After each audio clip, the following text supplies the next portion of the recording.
사도행전 24장과 25장 이 두 장을 우리가 함께 나누는데 이 두 장을 함께 나누는 이유는 바울이 재판을 받는 그런 장면이 기록되어 있습니다.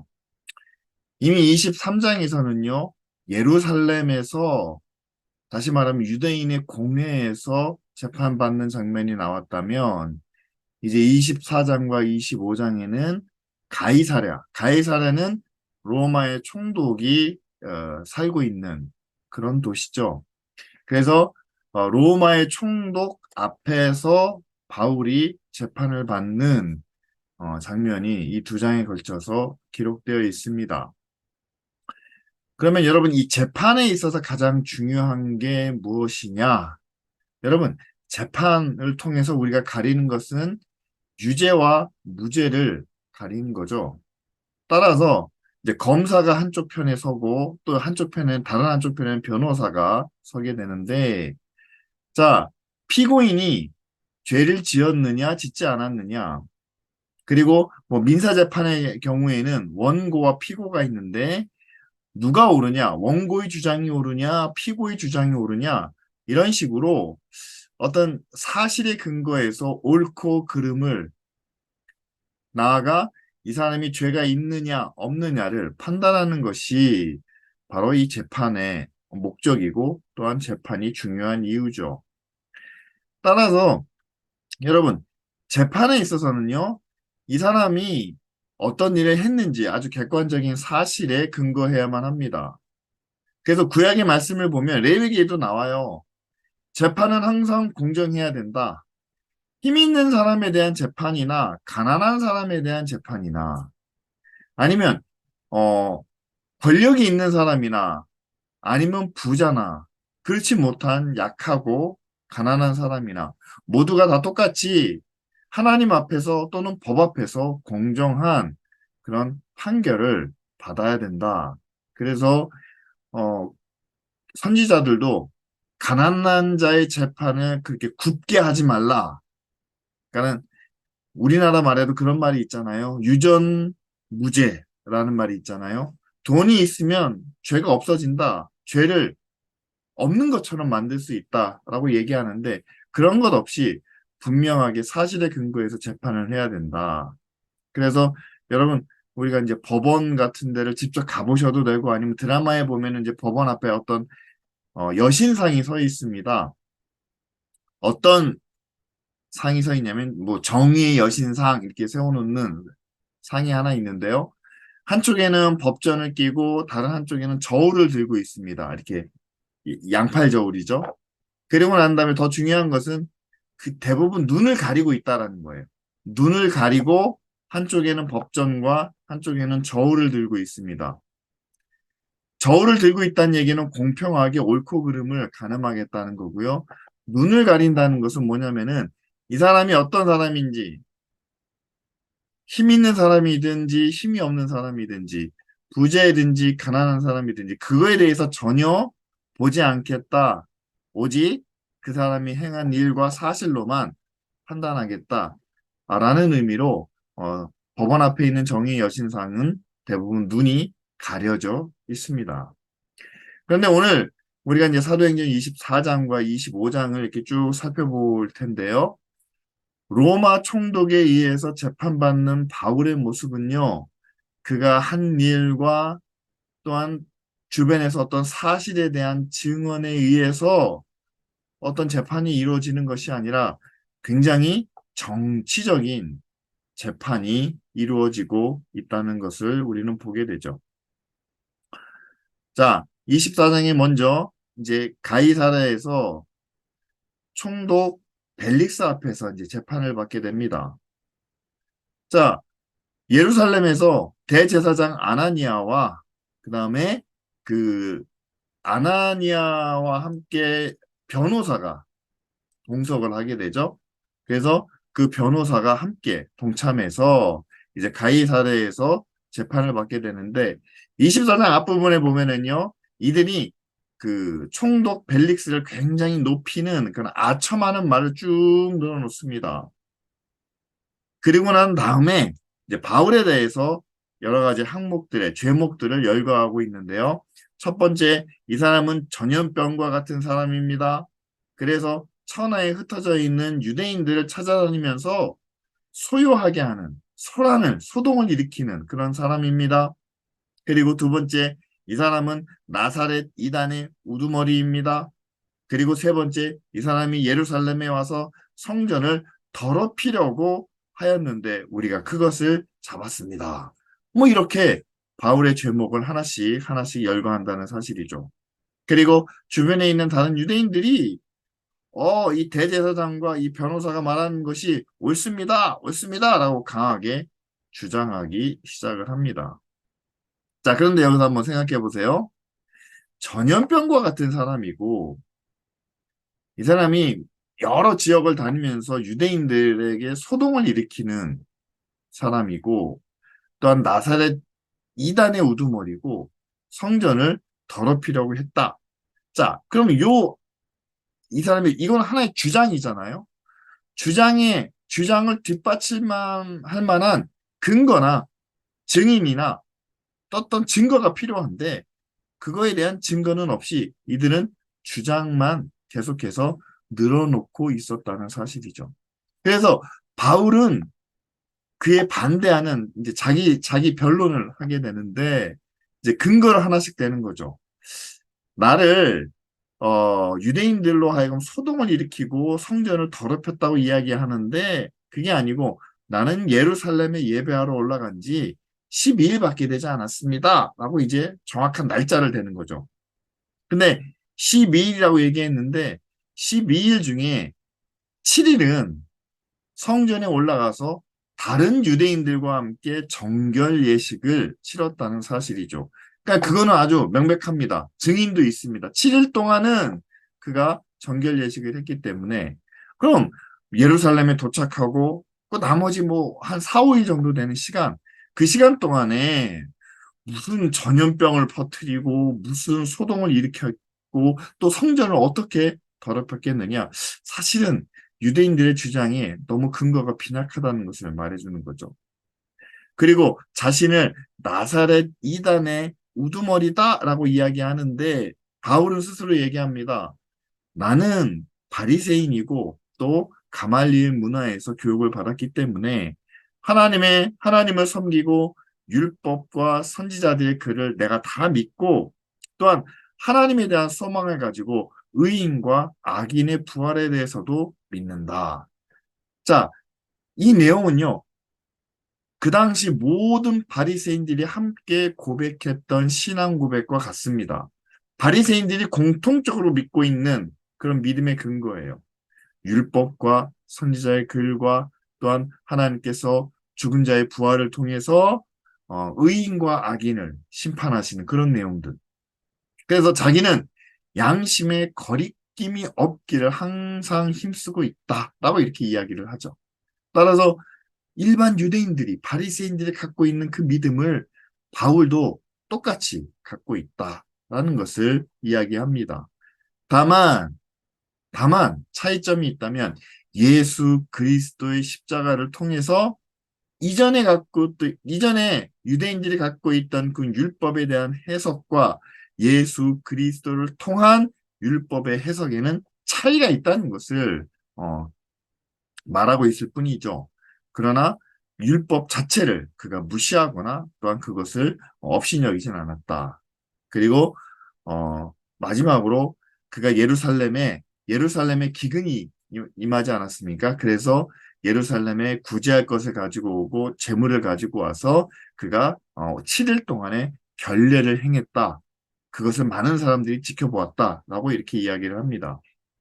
뿐만 아니라 이 예루살렘에서뿐만 아니라 바울이 전도 여행을 다니면서 막 곳곳에서 많은 소동을 일으켰다라고 주장을 하는데 그렇다면 지금 가이사랴에도 아시아에서 온 유대인들이 있거든요. 그럼 그들이 만약에 자식에 대해서 반대하거나 고소할 것이 있다면 마땅히 아시아에서도 그리고 지금 가이사랴에서도 자신이 행한 일을 직접 언급하면서 고발하지 않았겠느냐. 그건 그런데 아무도 고발하지 않기 때문에 자신은 다른 지역에서도 그렇게 죄를 범하거나 악한 일을 행한 적이 없다라고 이렇게 이야기를 하죠. 다만 지금 이 사람들이 자기를 고소하는 것은 죽은 자의 부활, 다시 말하면 예수 그리스도의 부활에 대해서 내가 증거하고 있는데 그것에 대해서 나를 반대하고 나를 비판하고 또한 그것 때문에 자신을 고소하고 있다라고 이렇게 하나씩 하나씩 열거하면서 설명을 하죠. 자, 이 이야기를 듣고 만약 벨리스가 바울이 전하는 복음이나 또한 유대인의 전통이나 예수 그리스도에 대한 이야기를 전혀 몰랐다면 뭐 아무런 뭐 판단이나 어떤 결정을 내릴 수가 없었겠죠. 하지만 벨릭스는 아마도 예수 그리스도에 대해서 또한 유대인의 어떤 그 율법과 전통에 대해서 이미 알고 있었던 것 같습니다. 왜냐하면 그 뒤에 나와요. 그가 유대인 아내를 두고 있었다는 사실이죠. 자, 그렇기 때문에 성급하게 판결을 내리지 않고 한 가지 제안을 둡니다. 바울을 가이사랴로 보낸 사람이 그 로마의 천부장입니다. 근데 그 사람이 아직 예루살렘에 있는데 그 천부장이 이 가이사랴에 올 때까지 내가 판결을 연기해 두겠다. 이렇게 제안을 합니다. 그리고 그 기간 동안에 어, 자기 아내인 유대인 드루실라와 함께 바울을 찾아가서 예수 그리스도에 대한 이야기를 여러 차례 들었다라고 성경이 이야기를 하죠. 그런데 여러분, 자, 총독과 그 아내가 이제 죄인인 바울을 찾아와서 복음을 듣습니다. 복음을 들으면서 처음에는 예수 그리스도의 구원과 사랑과 은혜에 대해서 들을 때는 잘 받아들일 수 있었겠죠. 하지만 바울이 이제 점점 깊어져 가는 거죠. 의에 대해서 이야기합니다. 우리가 의롭게 살려면 우리의 삶 속에서 우리가 포기해야 되는, 절제해야 되는 것에 대해서 이야기합니다. 근데 우리가 절제하지 못하고 우리의 마음대로 우리가 뜻한 대로 살았을 경우에는 하나님의 심판이 있다는 이야기를 바울이 전하게 됩니다. 자, 여기까지 이렇게 깊이 있는 이야기를 함께 나누게 되자 벨릭스가 두려워해서 바울과 거리를 두게 되었다라고 이렇게 이야기를 하죠. 내가 나중에 너를 다시 부르겠다라고 하면서 바울과 거리를 둡니다. 자, 여기서 우리가 볼 수 있는 것은 바울이, 아니, 벨리스가 바울이 전하는 복음과 예수 그리스도에 대해서 관심을 가지고 흥미를 가지고 뭔가를 얻고자 하는 그런 마음을 가진 것은 사실이었지만, 그러나 아직까지 그는 믿음 안에 거하지는 못하는 로마 총독이라는 총독으로서의 어떤 지위 또한 그 자리를 온전히 내려놓지 못한 그런 모습을 우리가 볼 수가 있죠. 나아가서 사도행전에서는 벨릭스가 바울과 함께 약간 그 밀당을 한다고 할까요? 끌고 당기는 그런 모습을 보게 됩니다. 첫째는 바울을 찾아가서 복음을 들을 때는 그에게 호의적인 관심을 갖고 있는 모습을 보이지만 그러나 이렇게 편안하게 대해줬을 때 바울이 빨리 풀려나기 위해서 아니면 형량을 적게 받기 위해서 뇌물을 주지 않겠느냐라는 첫 번째 생각이 있었고요. 두 번째는 그가 암만 생각해봐도 바울이 특별히 죄가 없는데 바울에게서는 어떤 특별한 범죄 사실을 우리가 증거를 찾을 수도 없고 어떤 입증할 수가 없는데 그러나 그를 그에게 그를 고소하고 그에게 형벌을 주기 원하는 유대인들을 그 유대인들의 요구를 거절하지 못해서 그들의 지지를 뿌리칠 수가 없어서 바울을 계속해서 가둬두고 있는 그런 벨릭스의 모습이 24장이 나타나고 있죠. 어찌됐든 간에 벨릭스는 바울을 만났을 때 어떤 관심과 호기심과 그래서 가까워지고자 하는 마음을 가졌습니다. 하지만 바울이 복음에 대해서 진지하게 의와 절제와 심판에 대해서 이야기를 했을 때 그는 자신이 총독으로서의 자리뿐만 아니라 자신이 그 위치에서 여러 사람들과의 관계 또한 자신이 해야 되는 그 일로 인해서 바울의 말씀과 바울의 복음에 온전히 들어가지 못하는, 그래서 결국에는 하나의 흥정하는 그런 단계에서 그치고 마는 모습을 보이게 되죠. 자, 그게 24장의 내용이라면 25장에서는요, 어찌된 일인지 총독이 바뀌게 됩니다. 벨릭스에서 새로운 총독 베스도가 부임하게 되죠. 자, 총독이 바뀌면은요, 마치 그 나라의 대통령이 바뀌는 것과 정권이 바뀌는 것과 마찬가지입니다. 총독이 행정적인 책임도 맡고 있지만 재판의 책임도 맡고 있거든요. 따라서 새로운 총독이 부임하게 되자 이제 유대인들도 이 새로운 총독 베스도에게 찾아와서 이 바울의 재판이 시작되는 것을 새롭게 시작될 수 있도록 요구를 하죠. 그래서 이들이 와가지고 그 베스도에게 굉장히 또 호의적인 모습을 막 보이면서 또한 바울의 재판을 이 가이사랴가 아니라 이제 예루살렘으로 옮겨서 우리가 재판을 했으면 좋겠습니다. 왜냐하면 그들이 고소하는 내용이 전부 다 율법에 관련된 내용이고 유대인에 관련된 내용이기 때문에 여기서 총독이 주재하는 그런 재판이 아니라 유대교 법, 유대교 성전이 있는 예루살렘에서 유대교 율법에 의해서 재판을 받아야 되지 않겠습니까? 이렇게 해서 이제 재판정을 예루살렘으로 옮겨달라라고 요청을 하게 되죠. 하지만 사실상 그들이 예루살렘에서 재판을 하고자 하는 이유는 그들이 바울을 다시 예루살렘으로 가는 과정 가운데 암살을 한다든지 아니면 예루살렘에서 완전히 그를 처형할 수 있는, 어떻게 보면 사람들의 어떤 군중 심리를 이용해서 바울을 완전히 처형해 버릴 수 있는 그런 기회를 맞이하기 위해서 아마 그 재판정을 예루살렘으로 옮기려고 하지 않았나 그렇게 생각을 합니다. 하지만 새로운 총독 베스도는 그것을 허락하지 않고 가이사랴에서 계속 그 재판을 이어가게 되죠. 자, 역시 마찬가지로 24장에서 한 것과 같이 유대인들은 여러 가지 고소할 수 있는 내용을 열거하면서 주장을 합니다. 하지만 거기에 대한 직접적인 증거나 어떤 증인을 제시하지 못하죠. 그래서 바울도 역시 똑같은 자기 변론을 내세웁니다. 나는 율법이나 성전이나 심지어는 로마 가이사에게까지 죄를 범한 일이 없습니다. 라고 이렇게 이야기를 하죠. 그런데 역시 베스도도 마찬가지였다는 사실이에요. 유대인의 환심을 사르고 야 여기서 재판을 받는 것보다 저 사람들이 저렇게 요구하니까 어떻게 예루살렘에 가서 한번 신분을 받는 것이 어떻겠느냐라고 제안을 하게 됩니다. 바울에게. 그러자 바울이 그렇게 생각을 했겠죠. 아, 이 사람도 유대인들의 주장에 굉장히 우호적으로 행동을 하고 또 그들의 말을 들어주려고 하는구나.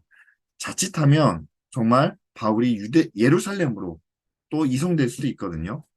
그렇기 때문에 바울이 거기서 완전히 자신이 어떤 결정을 내리게 되죠. 나는 유대인들에게 불의를 행하지 않았기 때문에 만약에 내에게 죄가 있다면 나는 로마 시민으로 황제인 가이사에게 재판을 받겠다. 가이사에게 상소하겠습니다. 라고 이렇게 선언을 합니다. 자, 바울이 이제 로마로 가게 되는 결정을 그가 내리게 되죠. 근데 이 로마로 상수하게 된 이유 중에 하나는 이전에 바울이 하나님의 환상을 보게 되죠. 네가 예루살렘에서 뿐만 아니라 로마 황제 앞에 가서도 똑같이 복음을 전해야 할 것이다. 그래서 가이사랴에 왔을 때 이제 그것을 확실히 정하는 로마 황제 가이사에게 가서 내가 재판을 받겠습니다라고 이야기를 합니다. 그러자 총독이 함께 모여있는 많은 배석자들과 함께 상의를 하죠. 그러면서 죄인이 로마 시민으로서 상수를 선택했기 때문에 로마로 보내는 것이 합당하다라고 결정을 내리게 됩니다. 그리고 그 마지막 부분에는 누가 나오냐면은 갈릴리 분봉왕인 아그리빠라는 사람이 와요. 그리고 그와 함께 버니게라는 사람도 등장을 합니다. 이들은 그 지금 이제 로마 두 명의 로마 총독이 나왔잖아요. 이들은 뭐냐면 갈릴리 지역을 다스리는 그런 어떤 지역을 다스리는 왕입니다. 그래서 아그리빠 왕이라고 우리가 불러요. 근데 왜 그 베스도가 이 사람들을 초대하느냐, 재판을 함께 지켜보자고 이야기하느냐, 뭐냐면은요, 황제에게 죄인을 보낼 때는요, 명백한 어떤 죄목과 이 사람의 지은 죄가 이러이러한 것이므로 우리가 보냅니다라는 상소문을 작성해야 되잖아요. 근데 베스터가 보기에도 뭐 뚜렷한 죄목이나 또 로마 황제 앞에 갈 만한 그런 내용이 아닌 것 같다라는 겁니다. 그래서 이 유대인들이 지금 바울에 고소하는 내용에 대해서 조금 더 어떤 분명한 죄목과 어떤 구체적인 그 상소문에 들어갈 내용을 확실하게 정하기 위해서 아그리빠 왕에게도 어떤 조언을 구하는 거죠. 그래서 함께 들어봅시다 라고 얘기를 하는 거죠. 그래서 이제 다음 장에 나오는 26장에는 이제 아그리빠 왕과 버니게가 앉아 있고 그리고 다른 총독과 이제 로마인들이 앉아 있는 가운데 바울이 마지막으로 가이사랴에서 재판을 받는 그런 장면이 26장에 기록되고 있습니다. 자, 여러분, 가이사랴에서 바울이 재판을 받는 장면이 24장, 25장에 기록되어 있는데 여기서 우리가 살펴볼 수 있는 내용은 그런 거죠. 바울이 받은 재판은 옳고 그름, 유죄와 무죄를 객관적으로 판단할 수 있는 그런 재판은 아니었다라는 겁니다. 앞에서도 제가 자유의 여신상을 예로 들면서 말씀을 드렸는데요. 법전과 그 저울을 들고 있지 않습니까? 법에 근거해서 어느 한쪽으로 기울어지지 않은 공정한 재판을 해야 된다. 그리고 그 여신상의 눈을 가렸다는 거죠. 상대방이 누구이든지 간에 그 사람이 권력자이거나 부자이거나 아니면 반대로 가난한 자이거나 약한 자이거나 그것과는 상관이 없는 그런 공정한 재판을 하는 것이 어떤 재판의 의미라며 지금 바울이 받고 있는 재판은요. 다수의 유대인들이 예루살렘의 대제사장이 찾아와 가지고 마치 총독을 설득하고 있는 장면처럼 보입니다. 바울을 처형해야 바울이 없어져야 정치가 편안할 수 있습니다. 당신의 임기가 편안할 수 있습니다. 마치 그렇게 주장하고 요구하는 모습처럼 보인다는 사실이죠. 그런데 여러분, 총독들의 모습을 보십시오. 그들이 통치자로서, 그들이 재판관으로서 정말 그 법적인 공정함을 유지하고 있느냐? 아니요. 그렇지 못하다는 사실이죠. 그런데 그런 총독 앞에서 또한 그런 재판관들 앞에서 바울은 끊임없이 자기 자신에 대한 변론과 함께 자기가 전하고 있는 증거하고 있는 예수 그리스도에 대하여 온전히 나타내는 모습을 볼 수 있습니다. 저는 이 말씀을 통해서 함께 나누기 원하는 것은요, 어, 총독은요, 어떤 세상의 정치인, 아니면 세상의 유력한 사람, 아니면 뭐 재판관, 뭐 이런, 그런 사람으로 우리가 볼 수 있습니다. 그런데 그런 사람들 앞에서 우리가 복음을 전할 때는요, 그 사람들의 어떤 직함, 지위, 그런 것들을 다 내려놓고 사람 대 사람으로 만나지 않는 이상, 인간 대 인간으로 대화하지 않는 이상 우리는 복음을 전하고 또 구원을 이야기하기가 너무 어렵다라는 사실이에요. 왜냐하면 보십시오. 벨릭스를 보세요. 와가지고 진지하게 대화를 나눴지만 그러나 절제와 심판에 대해서 이야기하니까 거리를 바로 두지 않습니까? 사람과 사람으로 만나서 예수 그리스도에 대해서 진지하게 나누지 않는 이상 이들이 정치인으로 교회를 찾아왔다면요. 그것은 자기 지지를 호소하기 위해서 온 겁니다. 장사하는 사람으로서 교회에 찾아왔다면은요, 많은 교인들이 자기 가게에 와서 물건을 팔아주기 위해서 그런 마음으로 교회를 찾아볼 수도 있다는 사실이죠. 따라서 여러분, 선거철이 되면요, 이상하게 교회가 자기 교인 중에 누가 선거를 나가면 그 사람들을 소개합니다. 요번에 무슨 선거에 나가는 아무개 집사님입니다. 아니면 무슨 국회의원이 오면 우리 교회가 있는 무슨 구에 국회의원이 오셨습니다. 그 사람들의 어떤 지위나 정치적인 직함을 들어서 소개한다는 사실이죠. 저는 그것이 철저하게 비성경적이고 세속적인 일이라고 생각을 합니다. 잘못된 거예요. 심지어는 교회가 성도들의 어떤 사업장, 가게, 그런 것들을 공식적으로 홍보하거나 광고해 주는 것도 잘못된 거예요. 생각해 보세요. 교회가 커지면은요, 서로 경쟁 가게들이 함께 같은 교회 다닐 수도 있어요. 또 회사 같은 경우도요. 경쟁 업체가 한 교회에 다닐 수도 있고요. 정치적으로도 여당과 야당이 한 교회의 집사와 장로가 될 수도 있습니다. 근데 우리가 어느 한편을 지지한다거나 홍보한다거나 광고해 주는 일을 교회가 공적으로 해서야 될까요? 더 나아가서는요. 여러분, 모든 성도들이 자기가 세상에서 가지고 있던 어떤 지위와 어떤 아니면 자기의 직함과 어떤 자기가 세상에서 했던 모든 것들을 온전히 하나님 앞에서 내려놓지 않는다면 그 사람은 진정한 구원의 자리로 나오지 못한다라는 사실이죠. 마치 벨릭스가 심판에 대해서 이야기를 하니까 바로 그 자리에서 돌아서는 것처럼 우리도 세상에서 했던 일, 세상에서의 생각, 세상에서의 삶을 온전히 내려놓고 예배에 참여하지 않는다면, 온전히 내려놓고 하나님을 바라보지 않는다면, 우리도 언제든지 뒤돌아설 수 있다는 사실을 꼭 기억하시기를 바랍니다. 따라서 저는 저희 교회는 사실 그런 일이 전혀 없겠죠. 정치인이 교회에 찾아온다고 해서 소개해 주는 것은 합당하지 않습니다. 그리고 교인 중에서 뭐 가게를 오픈했습니다. 뭘 오픈했습니다. 그러면 교인의 동정으로 이렇게 어느 집사님이 가게를 새로 오픈하셨습니다. 그렇게 우리가 축하해 주는 일은 가능해요. 그런데 교회가 어느 사업장을 공식적으로 홍보해 주거나 광고해 주는 일은요. 사실은 찾아가서 신방해 주고 기도하는 일은 성도의 교제로서 가능한 일이지만 그러나 교회가 공식적으로 광고를 하고 홍보해 주는 일은요. 그것은 교회가 해야 될 일은 아닙니다. 따라서 이런 문제에 있어서 지금 베스도도 그렇고 벨리스도 그렇습니다. 총독의 직함으로서 바울을 만났을 때 그들은 둘 다 구원에 이르지 못했죠.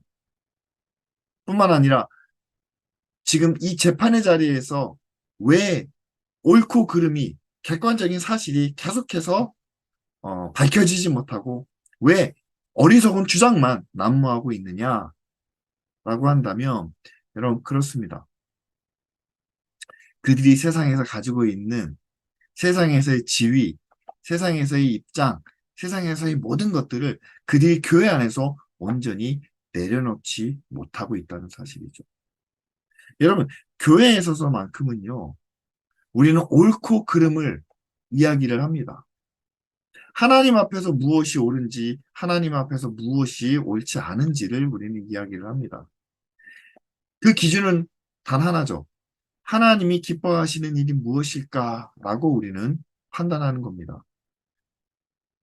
하나님께서 기뻐하시는 일이 우리를 창조하시고 다스리시는 분이기 때문에 하나님이 기뻐하시는 일이 옳은 일이죠. 반대로 하나님이 원하시지 않는 또한 하나님께서 용납하시지 않는 그런 일들이 옳지 않은 일이죠. 자, 그런 일을 하는 데 있어서 아니 만약에 이것이 옳지 않다고 이야기하면 내가 하는 일에 내 직장에 아니면 내 수입에 문제가 됩니다. 누구든지 그렇게 말할 수 있지 않겠습니까?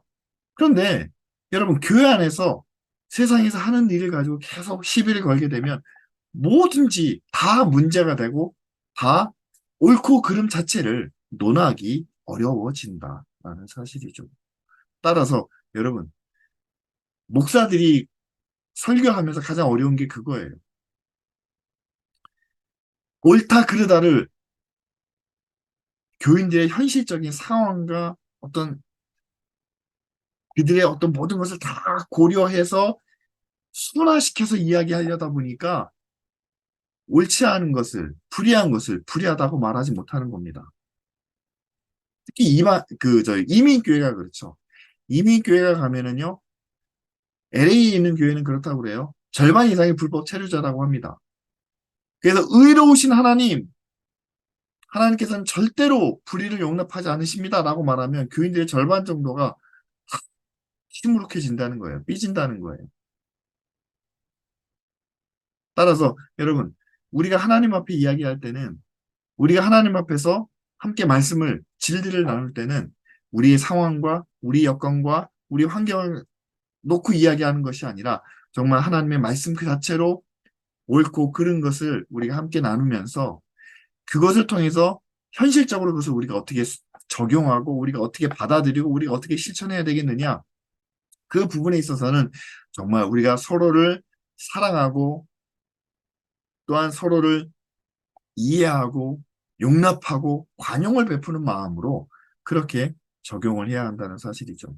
그러나 옳고 그름에 있어서만큼은 정말 정의의 여신상이 눈을 가리고 있는 것처럼 우리도 하나님 말씀 앞에서는 세상의 모든 것을 다 내려놓고 하나님이 기뻐하시는 일이 무엇인가라는 그 기준 하나로만 우리는 판단해야 한다는 사실입니다. 따라서 오늘 말씀은요, 정말 공의로운 재판, 공의로운 판단, 그리고 하나님께서 기뻐하시는 올바른 선택을 내리기 위해서는요, 정말 우리의 모든 것을 다 내려놓고 하나님이 기뻐하시는 그것 하나만 바라보며 나아가는 그런 모습이 우리에게 필요하다는 사실을 함께 나눕니다.